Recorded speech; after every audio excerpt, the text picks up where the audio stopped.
Everybody, welcome to another edition of CKAMAs. Tonight's guest has been instrumental to the growth and success of Flatiron School and has turned hundreds of newbie coders into full-stack developers. Being one of Flatiron School's very first hires, he built out the entirety of the iOS program that has gone on to produce a plethora of ultra-talented engineers, solidifying his reach, impact, and legacy with each new project they're able to build as a result of his efforts. Now, he works as an entrepreneur in residence, empowering lifelong learners and teachers to find space to continue their growth. Please turn your cameras on, unmute yourselves, and help me in welcoming the man who's been referred to as the clutch player and education visionary, Flatiron School's very own, Joe Burgess. Welcome, Joe.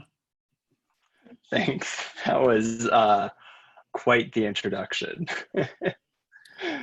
Of course, yeah.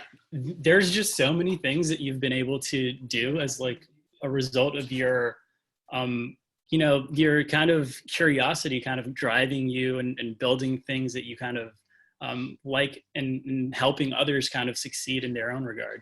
I would love to start off with like, what is it about teaching others and like the human aspect of software development that really kind of drives you? Yeah, I mean, I think, what separates amazing teachers from teachers where it's just a job is where they derive value. I think most people they're doing things because they derive value from it. They're doing things because they get happiness, they get enjoyment, whether that's, there's some amazing people who get a bunch of enjoyment from going on long runs. I'm not one of them. There's some people who get enjoyment from, eating a whole bunch of ice cream. And I think what separates amazing teachers from non-amazing teachers is amazing teachers get enjoyment from seeing other people figure it out and grow. They view teaching as a service industry, as a service job. And I think that's myself. I kind of came across teaching actually in high school and then kind of continued it into college and of course continued it at Flatiron. But what's really been important to me my entire kind of teaching career and education career is finding joy in helping other people.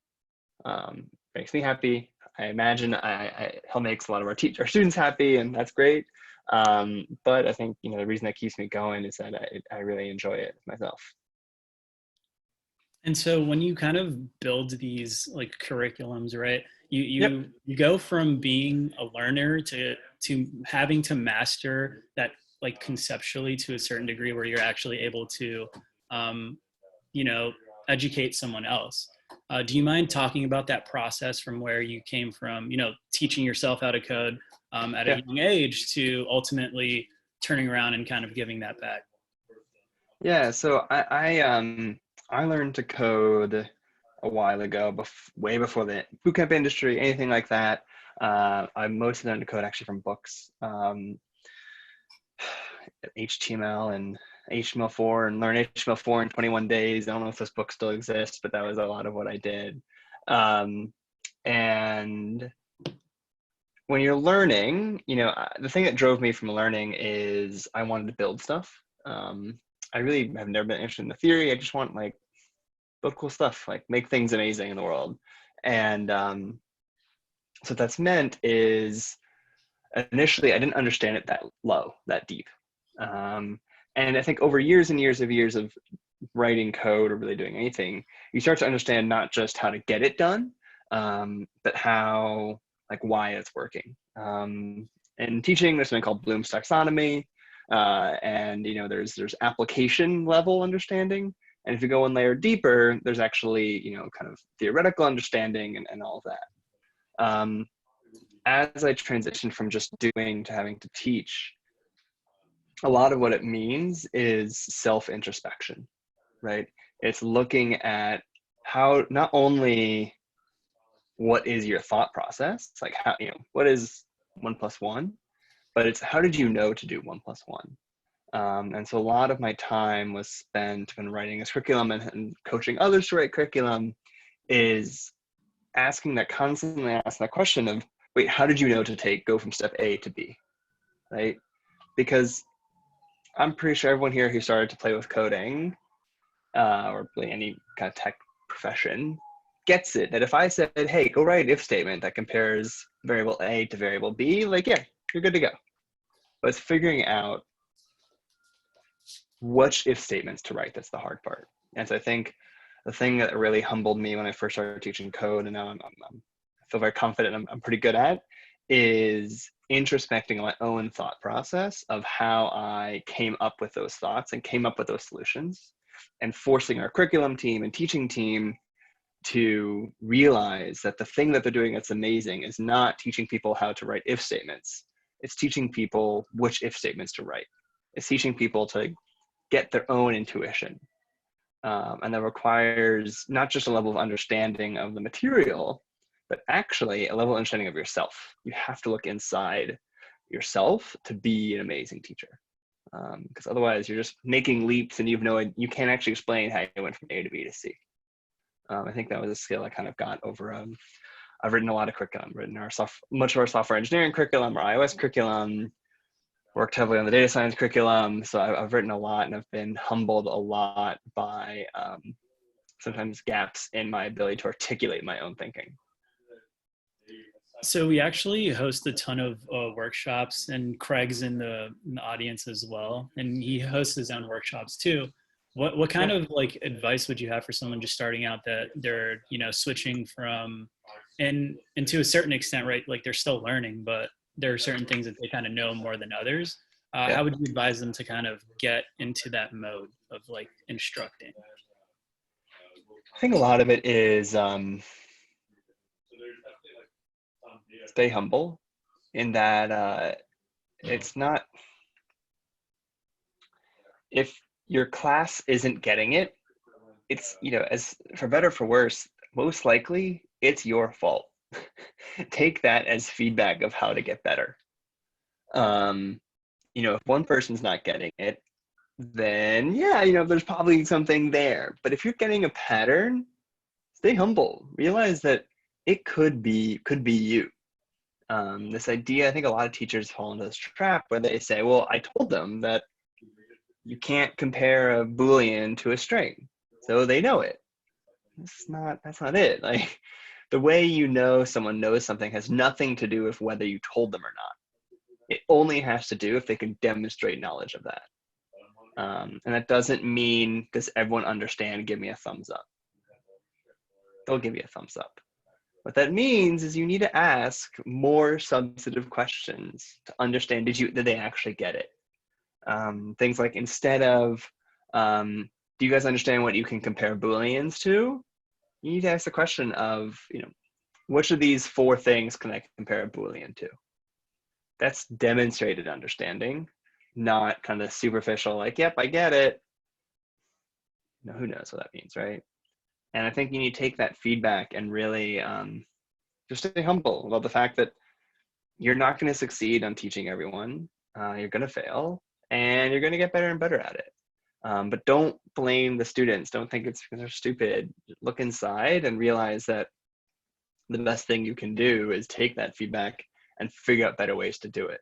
I think when you combine that with building deep relationships with your students, you're going to get a lot of success. And I think as long as you stay humble, you'll be pretty successful with teaching.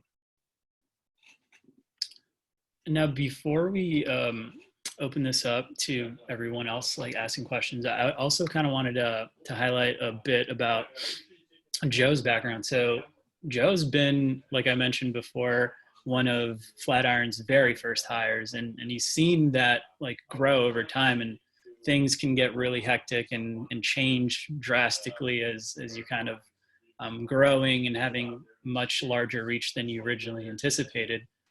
Joe, do you mind talking a little bit about like what that experience is, like working for a startup in that regard, and sharing any sorts of things that you wish you had known in preparation, or what that's kind of like? Yeah. As kind of Melvin said, a bit of background. I joined Flatiron School, and it's pretty much just Avi and Adam, the two co-founders. So it was, there's a few other people around. There was like five of us around a table. Now we're about 600 people or 500 or something like that. And so I've had the opportunity to exist at a 4-person, 5-person bootstrap startup. I've also had the opportunity after the acquisition from WeWork to operate as a, doubling company every quarter startup. I think when you're thinking about joining early companies, and I imagine many of you are thinking about changing careers, and you're kind of thinking, big companies, middle size, small, blah, blah, blah. Most people, when they say small companies, they're talking 20 to 30 people. There's a whole different world when you're at a 5-person company. I think 5 is very different from 15. And then like 15 to like 40 is kind of the same. So on the tiny companies, my biggest advice I would give someone who wants to join is make sure you personally like the number one person you're going to work with. Usually that's your boss. Sometimes that may be the entire team, but figure out the one person you're going to work the most with and make sure you actually like them as a human. Not just like, oh yeah, they seem fine. I'll like work with them because I'm compatible. But you're going to spend so much time with these people. There's going to be so little structure and all that. And so what you have to rely on is just trust. And so the best thing I ever did before I joined was get a social lunch and a drink with Avi. And we talked about non-work things. We talked about we talked a lot about school, and we talked about our history, and we talked about how we think about code. And what I did is I made sure that I liked him before I joined the company. To be honest, I was sold on the job, I was sold on Flatiron School, but I knew that if I didn't like Avi or Adam, I was going to hate the job because you're so connected. You spend every single day, every single minute with these people. And so the best thing I can give as advice if you're thinking of joining a tiny company, 4 people, 5 people, is make sure you like the people you're going to work with. So also the financial part, put some cash aside, make sure you don't invest that cash in case they go under, all that good stuff. But I know I did that, and I was lucky enough not to need it. But the number one thing for the small companies is make sure you like the people you're working with, because you're never going to have a meeting with someone. You're at all times just going to be working on something together.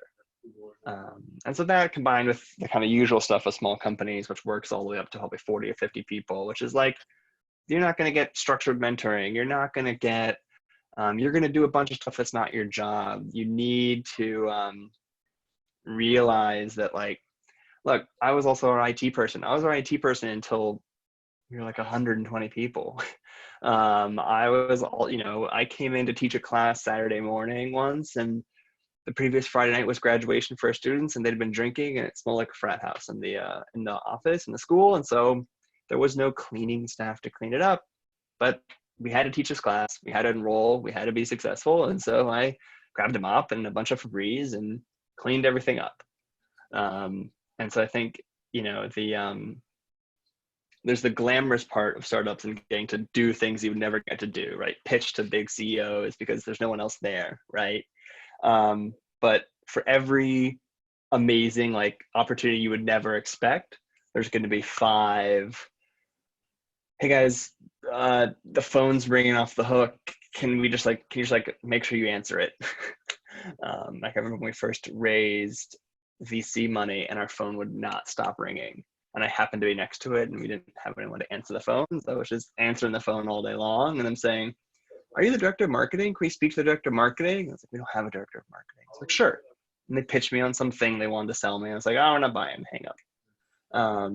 And so just remember that it's not just kind of like all the cool parts of getting these opportunities to do things you would never do otherwise. It's also all the desks are really dirty, guys. We gotta like take everything off our desks and clean them now. Or the internet's not working. Okay, who can figure out and come in on Sunday and figure that out?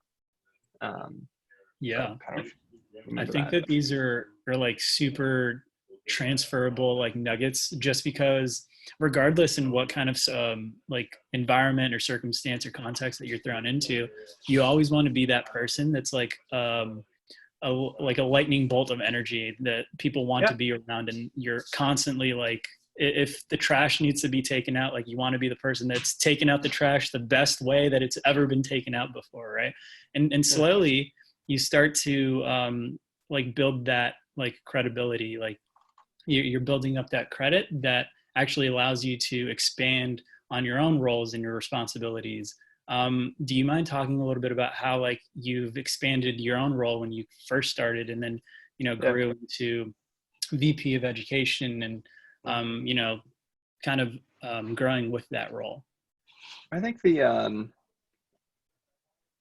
number one thing I've kept throughout my entire career is that my role is the thing I do most of the time, but my job is to help the company.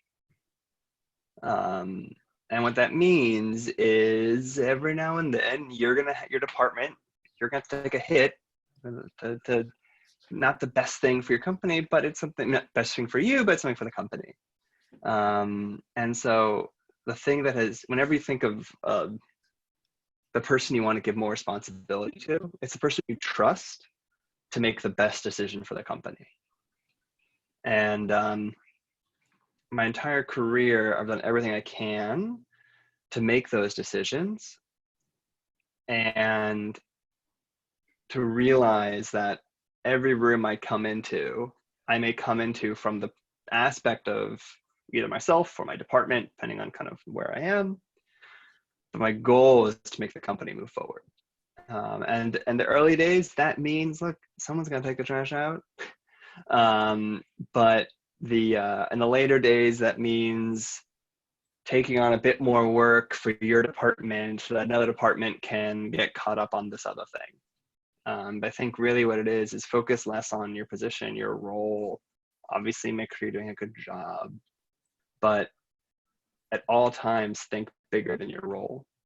Think about the company. Think about if you were the owner of this company who had financial requirements, you had to make payroll, you had to grow the department, you had to make sure everyone was happy. If you were the owner of this company, what would you do next? And as long as you keep using that, things will fall down. They'll come to you. But no, in a startup world, your next role doesn't exist yet.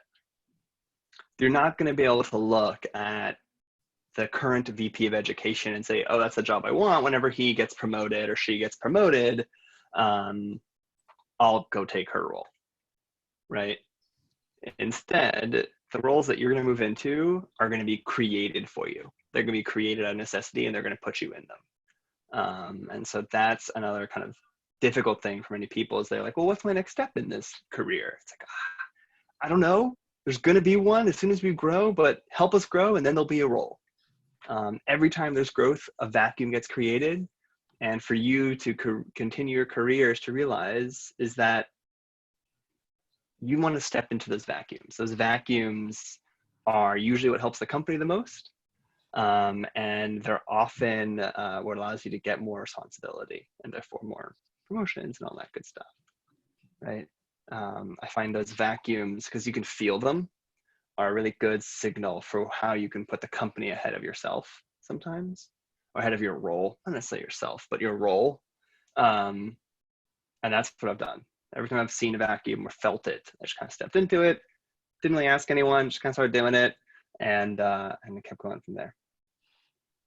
Yeah, this is very everyone that's on this call, take notes, because this is actually very transferable to your process of even breaking into any sorts of these roles. Like if you're an outsider and you can identify these little like vacuums, right? These little pockets of a business has these, needs and necessities. If you're able to use that as a vantage point to provide value when you're, reaching out to people, when you're telling your story, when you're connecting and networking with people, that sets you apart so much more than the average person that's just, handing in an application through a job board, or they're just asking for a cup of coffee to chat, right?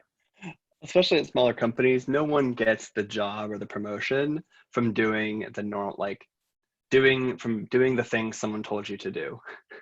Most times, the way you get the job is by doing something that you feel is right, but might be a little weird. Yeah. So for the people that are on this call tonight, um, please drop questions. Like I haven't seen any questions this yet, but you guys definitely use that chat to drop some of your questions. And then we also, if you want to ask Joe any questions, go ahead and unmute yourself. I'd ask that you also turn your camera on so he can assign a face to a name. And then, yeah, he's here as a resource for you all. So feel free to ask him anything.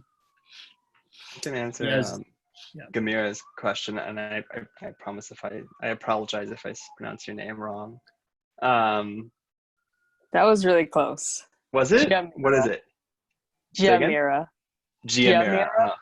Giamira. Oh, I've been pronouncing it wrong, and you haven't corrected me thus far. I'm a little. It's okay. No worries. You guys are good. No worries. How weird is too weird? I don't have an easy answer for you. I mean, I have some easy ones. Just don't do anything illegal, blah, blah, blah, like unethical, like that good stuff. Like, we're all good on that. Yeah, I guess like going above and beyond is like. Yeah, the weird should be, people should think you're trying too hard. It should be people are thinking you're like. Exactly. A lot of times. Authentic. Yeah, a lot of times, it's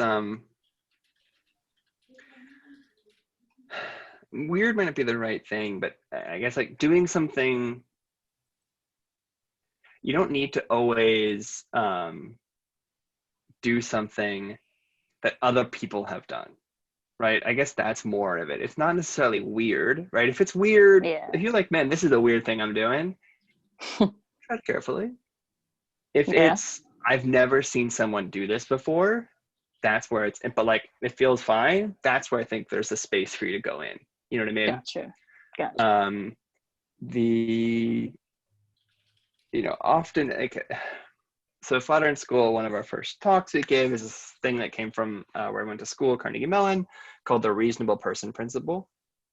Reasonable person principle states that everyone here is reasonable. Everyone believes everyone else will be reasonable.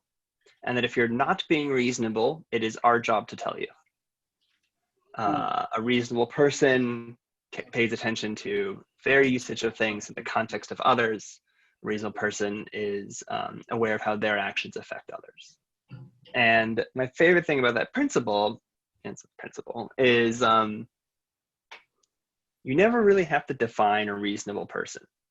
I don't think there's nowhere written down. It's impossible to write down, but we all kind of know what reasonable people are. Yeah. Right? It's completely reasonable to write an amazing thank you note that talks about like the book you discussed and you wrote a book report and like it's incredible. That's reasonable. It's over and above. That's reasonable. It's not reasonable to say like, I found your address and mailed you a note, a card at home, right? Too far. And so I think a lot of it, maybe another good question is you're trying to kind of figure out the right heuristics for what's the right way to be different without being bad. Would a reasonable person do this? Right. Ask yourself that. And if the answer is like a little bit no, go away from it. Don't do it. Yeah. I think just like investing, the first thing you should make sure you do is first do no harm. Then try and go positive. Right? First, don't lose any money. Try not to lose money. Yeah. Then try and make more money. Thank you. Yeah, of course.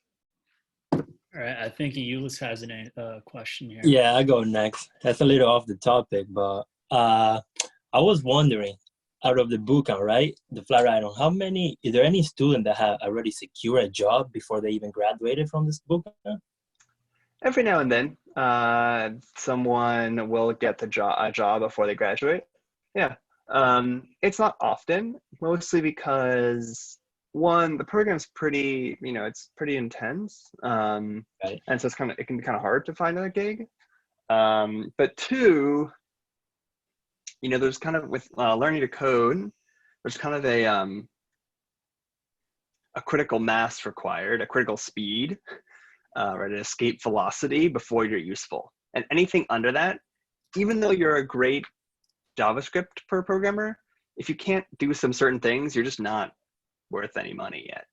Right. It's kind of binary. And so what happens is that the truth is with a program, and I'm pretty sure most other boot camps, you're just not actually that ready until like the very last 2 or 3 weeks of the program. Gosh.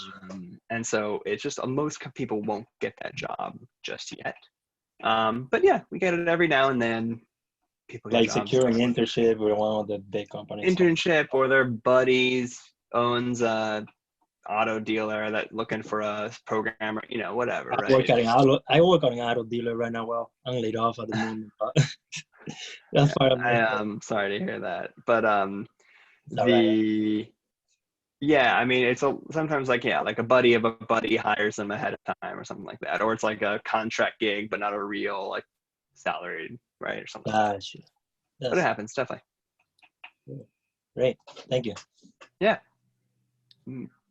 I see Ruthie has a really great question here. So what do you believe hinders or stumps students from understanding coding?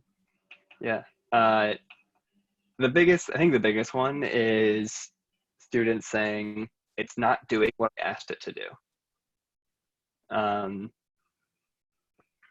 It is always doing what you asked it to do.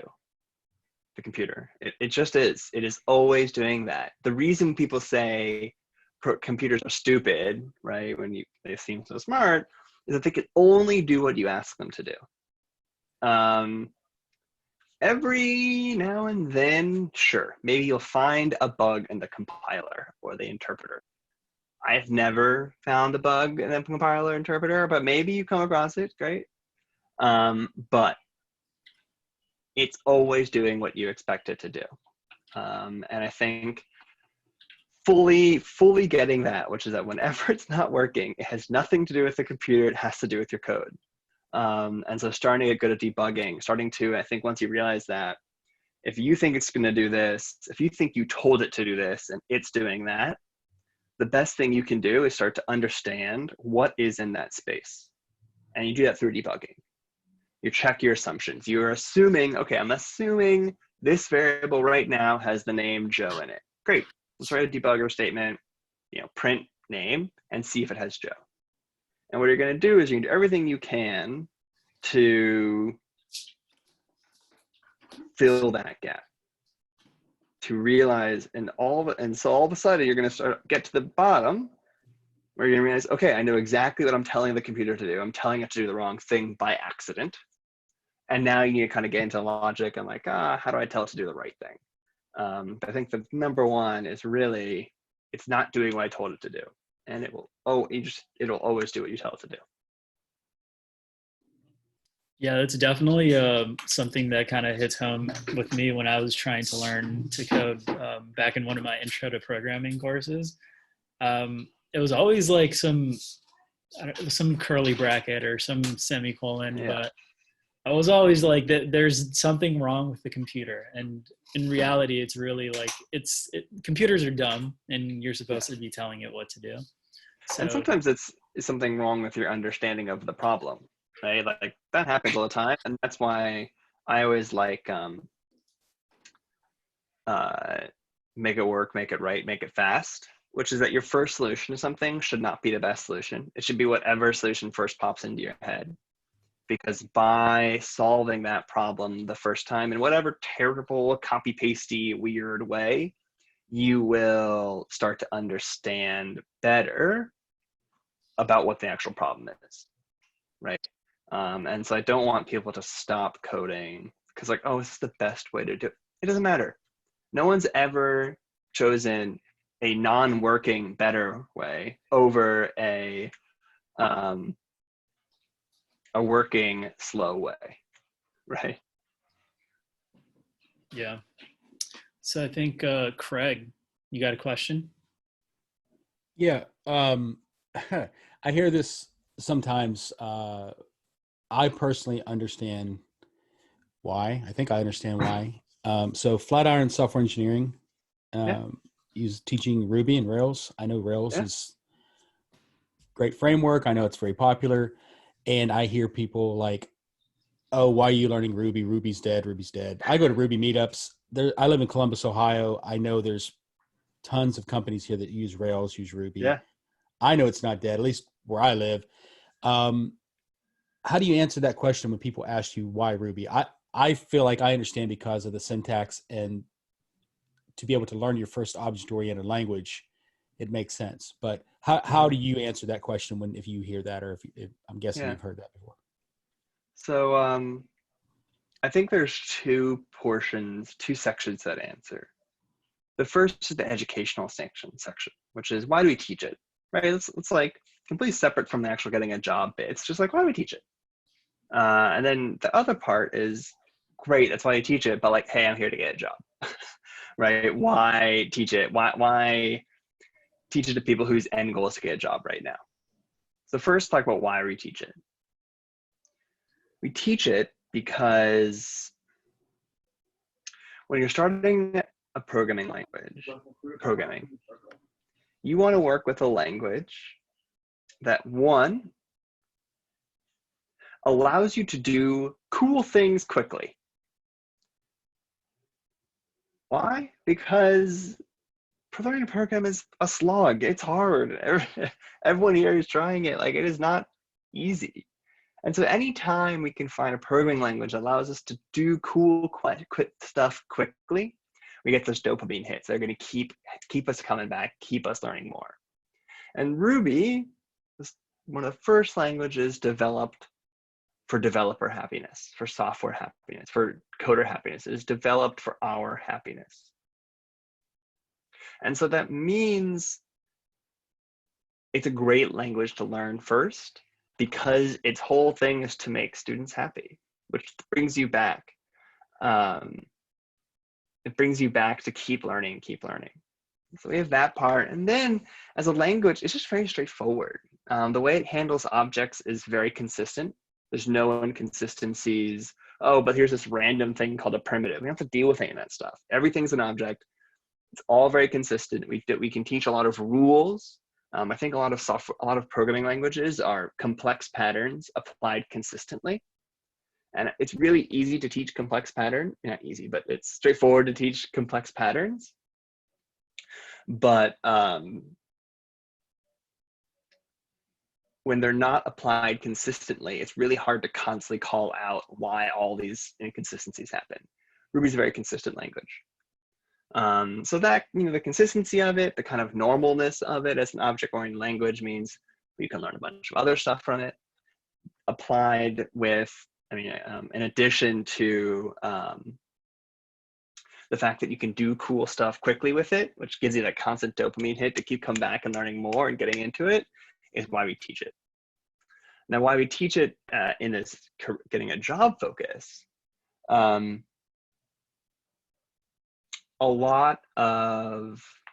a few things. There's one, there's a numbers game, which is, sure, let's say Ruby is 30% of the market.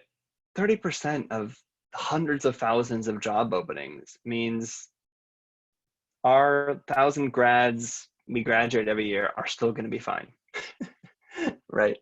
So that's just like a strict numbers game. The other one is that the reason I think Ruby is an impressive language is, one, it's so kind of normal that it's really easy to learn other languages from there. So 30% of Flatiron grads go and write code in neither Ruby nor JavaScript, which is like an example of why we think Ruby is powerful and why we teach learning how to learn. But in addition, Ruby on Rails teams also are big enough and established enough to be able to take on junior devs. So of those teams that do exist, which there are tons, they're almost all established for a junior dev to come on in a way that C, you can't, right? And the last one is just like, remember, all this stuff is fashion. It's like saying, you know, oh, no one wears, I don't know anything about fashion. No one wears collared, like, you know, like collared shirts. I don't know. No one wears, that's not true, but no one wears, you know, button down collared shirts, right? The truth is, sure, it no longer is in all of the high-end fashion magazines. They're all wearing different collared shirts, right? Polo shirts or whatever. But the truth is, it takes the actual humans, like the day-to-day people walking the street, it takes them 15 years to change their fashion, right? The people who are just trying to put a shirt on and go to work, they really don't care that much about the fashion. That's the same deal with software. The trends and the fashion and the news has to come up with something new. But the truth is, most companies that just, they need to ship and make money and pay their payroll, they're doing boring technology. And Ruby on Rails for an industry can be boring technology. And that's kind of why we believe it's an amazing language to learn.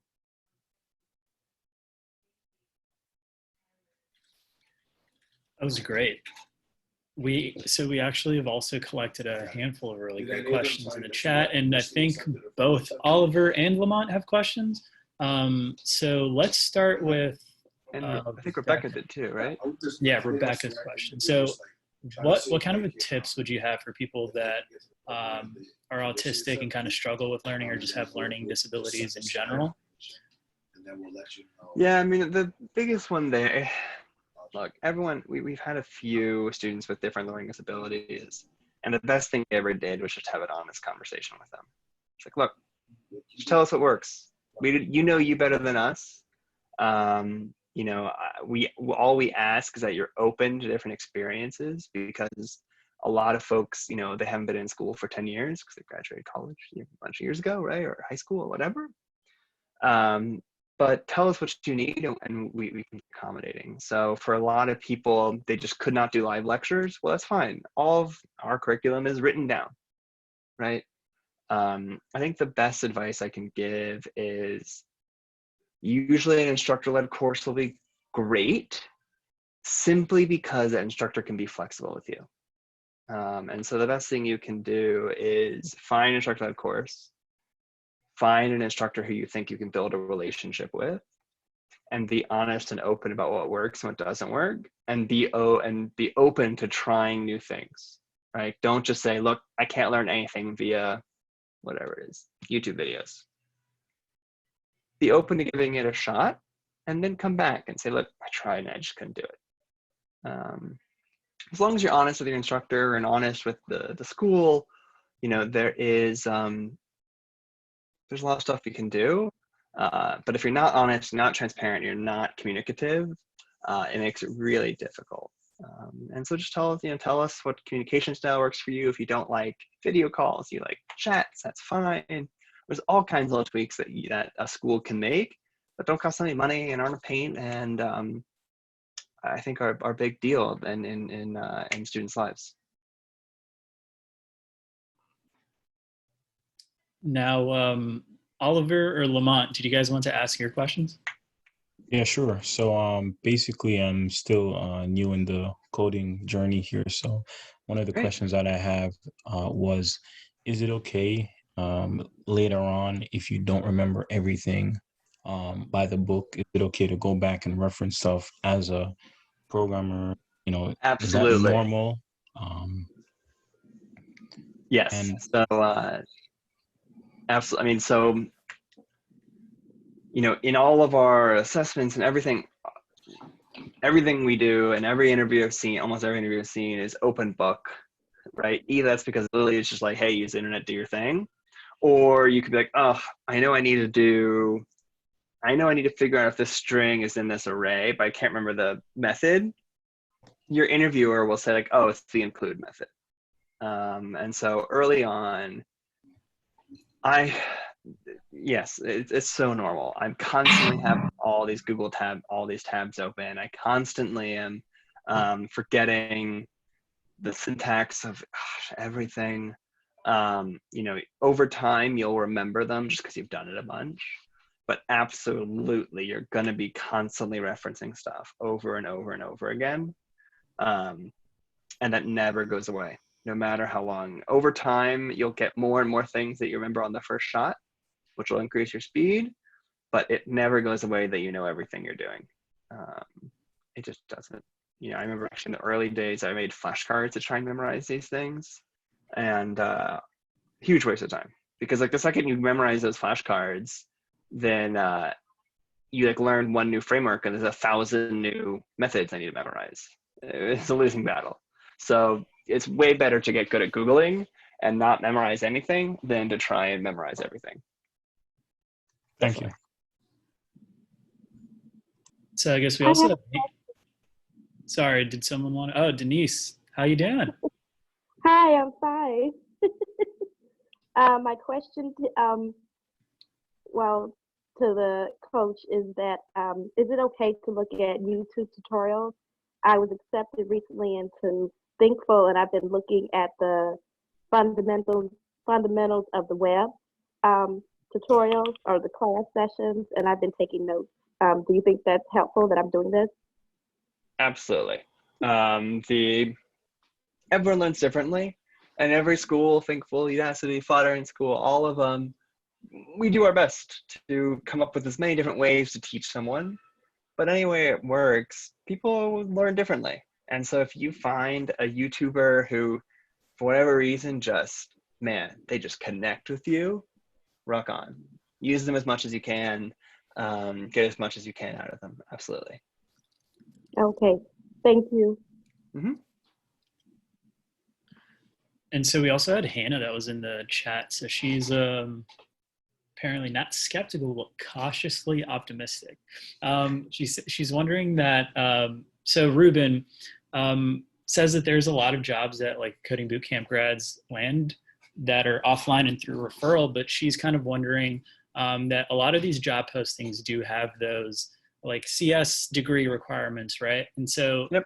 She's concerned on if, would she get passed up if, she doesn't have this degree? Yeah, I mean, the answer is no. And the reason I know that is we've placed thousands of grads into jobs. Some don't have a college degree. Almost none of our grads have any sort of technical degree at all.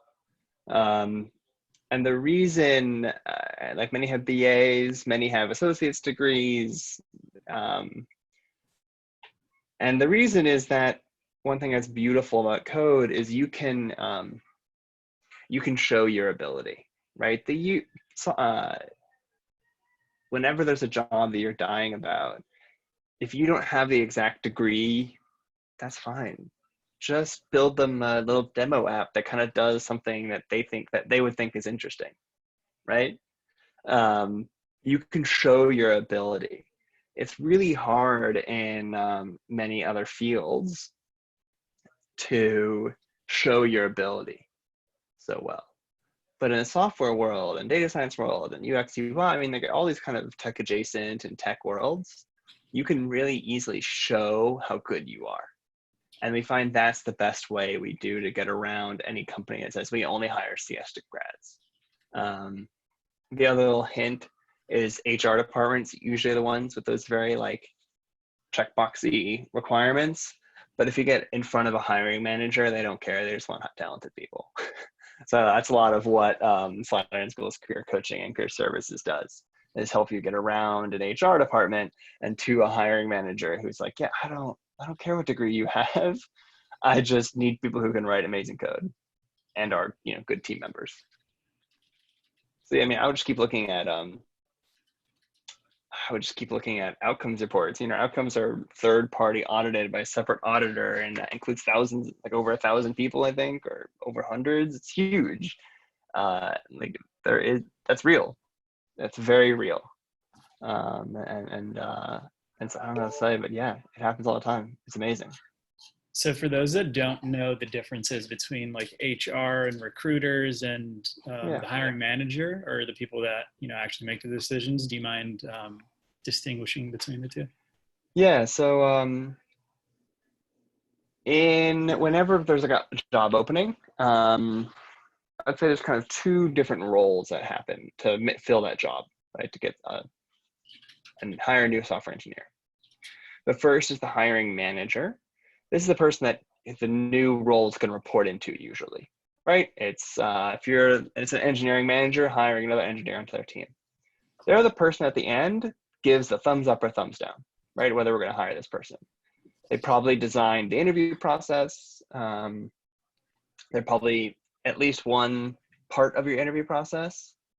And they're usually technical. They're an engineering manager, right? Separately, there's a recruiting team, right? And that recruiting team is the one who is doing all the operations of bringing you through the hiring process, right? So that means answering your email, checking your resume, putting your resume in front of that hiring manager. Hiring manager says, yes, I want to talk to them, doing all your scheduling, blah, blah, blah. At big companies, these will be separate. There'll be a recruiting team reporting into human resources, right? The people team. And there'll be a hiring manager who kind of usually reports into like a CTO or CIO.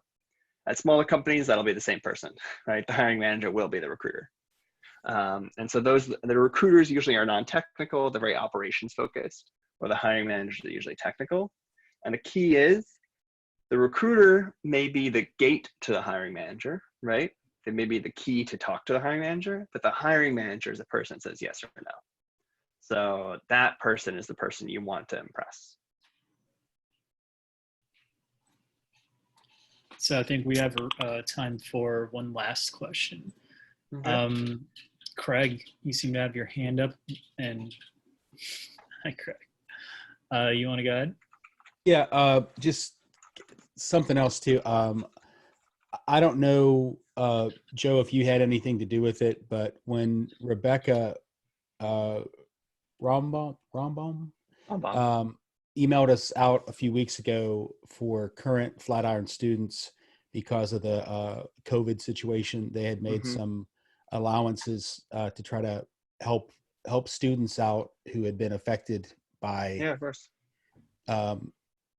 Their progress for their classes and being able to complete or have to move cohorts, things like that.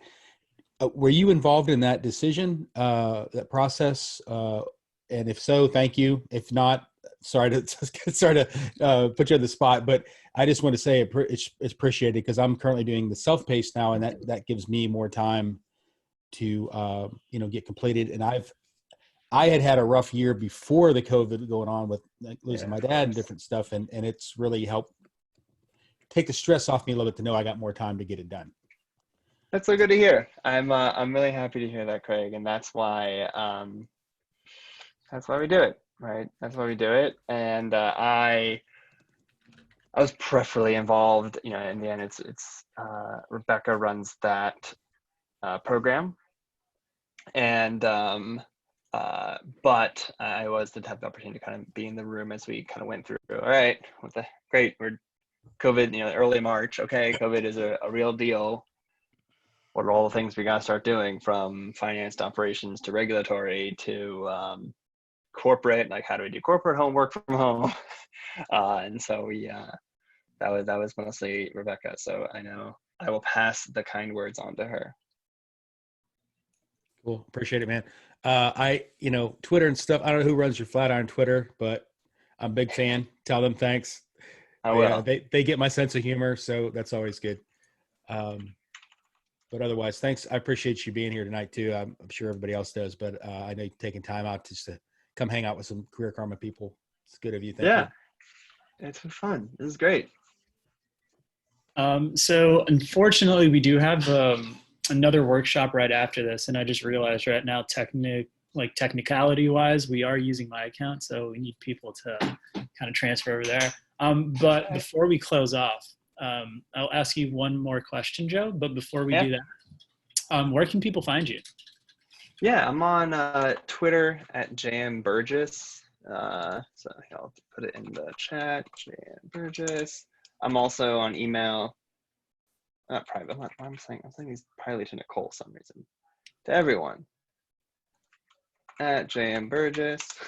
And then you can tweet at me or just send me an email. That's my email. I will respond. It may not be quickly, but I will respond. And if anyone here still has questions for Joe, but didn't get a chance to ask it, we will have a post right after this event on discussions, and I'll be sending that to Joe as well. He can chime in. So feel free to keep an eye out for that post, and I'll make sure that everyone here is tagged and they're aware of it. So yeah, no worries if you didn't get your question answered here and now. All right, Joe. So with this last question, the idea is for everyone here to not just pay attention to the words that you've said and take it all in, but really actually implement them and, tactically do something and execute. So what would you say is one thing people can do this week that would move them closer towards their goal of breaking into tech? Yeah. So this is an answer for those of you who are learning to code and have already started to do a bit of coding. I think the number one thing you can get done is just forward motion. It doesn't have to be the exact right decision, and I don't want you wasting time thinking, should I go this way or this way? Should it be Udacity or Udemy or Flatiron School? Or I want to remove all that decision making. Just write code. That's the best thing you can do right now is write code. It's one of my good answers. My favorite resources is if you just Google intro to JavaScript coder wars and click the first code wars and you click the first result. That's what I want you to work on. Just start doing a bunch of those. And it's the best thing you can do. Just write code. Don't spend time deciding which code to write. Just move. Have forward motion. Start writing code. You heard it here first, folks. He has taught so many people and has brought newbie coders to full-fledged full-stack developers working professionally. Just learn to code by actually coding. That's a pretty practical thing that you all can do. I would love to hear your experiences on discussions. Again, keep an eye out for all of that. And Joe, thank you so much for joining us tonight. No problem. It was really nice to meet everyone, and send me an email, tweet at me, whatever I can do to help. Thank you, Joe. Thank you. But thanks all. Bye. All right. Thank you, everyone. Again, I dropped the Zoom link for the time management workshop that's right after this. So feel free to join us there. Good night, everyone. See you there. See you.